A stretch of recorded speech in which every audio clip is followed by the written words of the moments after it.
Welcome to the Coffee Talk. I'm Margrét Bjarnadóttir, and this week I'm not with Henrike. Instead, I'm with Thora Christiansen from University of Iceland. Welcome to the Coffee Talk.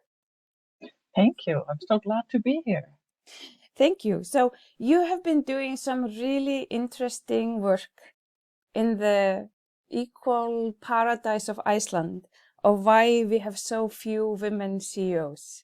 So why do we have so few women CEOs in Iceland? Yeah, that's a really good question. Thank you. So we started looking into this because although Iceland has been topping the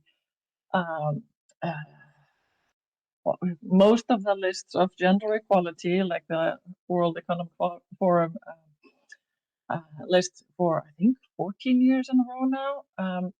And yes, gender equality is quite advanced in Iceland. We still have very few women in CEO positions.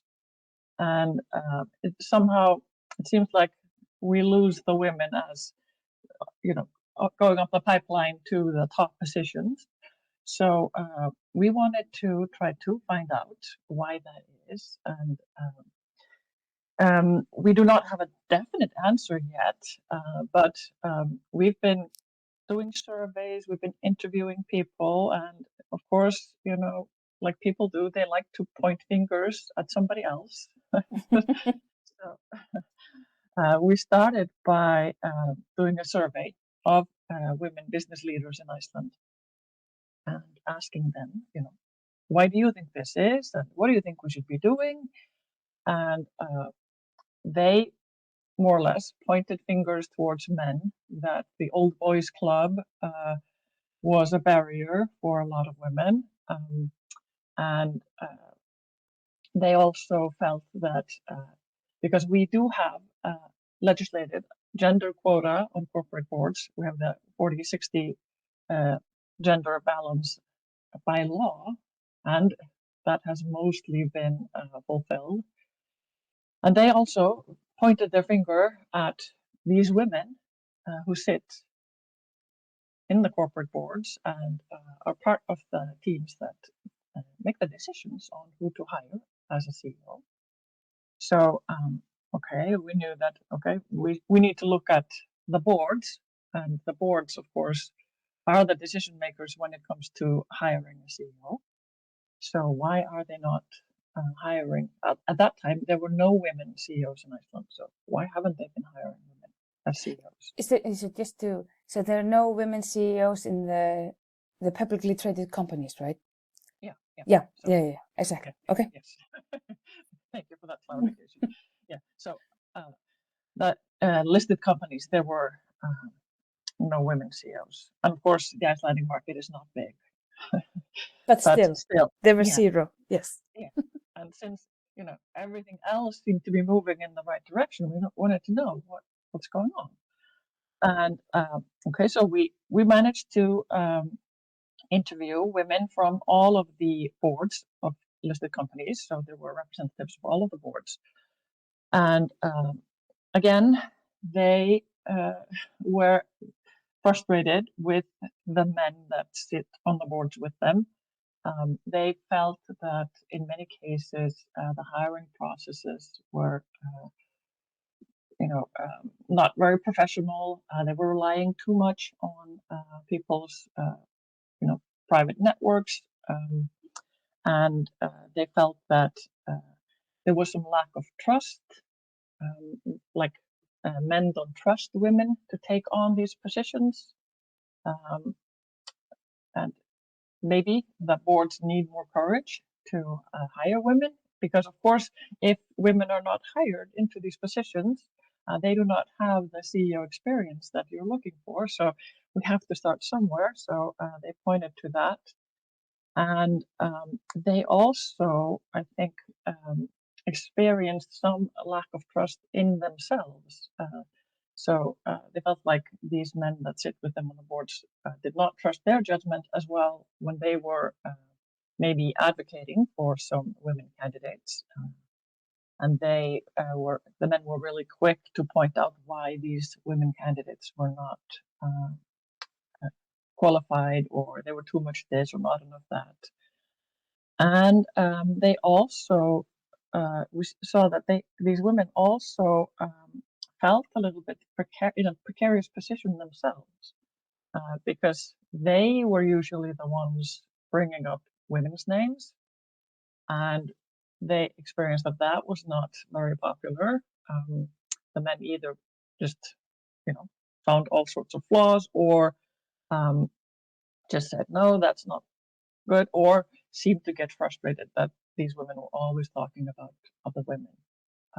So I think we saw that they were also feeling precarious, and we tend to think of the board as the top level, but who is above the board? You're elected to be on the board, so the stockholders, of course, you could say that they are above the board. And from the way that these women talked, it seemed like, yes, they did not want to rock the boat too much, because they did not want to lose their position on the board. And I think that's something we need to keep in mind, that even though we always talk about the board as if they are the top of the top, their position can be precarious as well. So No, sorry. I was going to say, so are there any solutions? Like, how do we go forward? Yeah. Based on this, I mean, of course, we asked them, what do you recommend we do?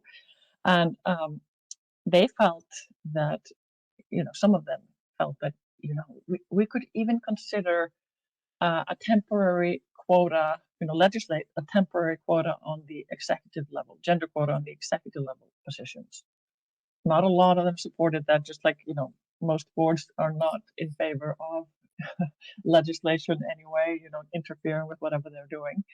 But we heard, quite a number of them talked about, we need to disrupt the system. This is taking too long. Somehow we're not managing to, push aside these barriers. So maybe a temporary, quota on these executive levels positions would be a thing to do. Some of them wanted more support from investors. So especially here in Iceland, institutional investors like pension funds are really powerful in the market, but they tend to be sort of quiet parties. And they felt like, okay, these are the stakeholders that really need to put their foot down.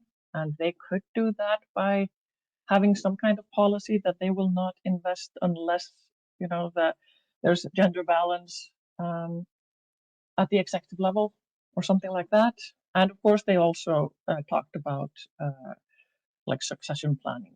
You can't just look at the top level. The roots of the problem are further down in the organizations, and we need to look at how we are training and preparing both men and women moving up through the organizations. So I think that's the perfect note to end on, because I think as I was listening to you, I was thinking about, okay, what can our audience take away from this, that are, running HR and compensation within their organization. And it sounds to me inclusive processes and succession planning might then maybe be key in order to even out representation at the top. Mm-hmm. Yeah, definitely. Awesome. If I could just add one thing. Yes. Because we also talked to the men, and they added one more step or one more solution, because they, of course, were even less in favor of any kind of quota or anything, and even had some reservations about succession planning. But they suggested if the state wants to really move the needle on gender equality, they could, of course, offer some incentives like tax breaks or something for the organizations that are really well gender balanced. So we had one more solution from the men on the boards. Sounds good. Thank you so much for taking the time and sharing what you're doing with our audience. Well, thank you so much. This was fun. All right. Have a great day. Thanks, you too. Bye.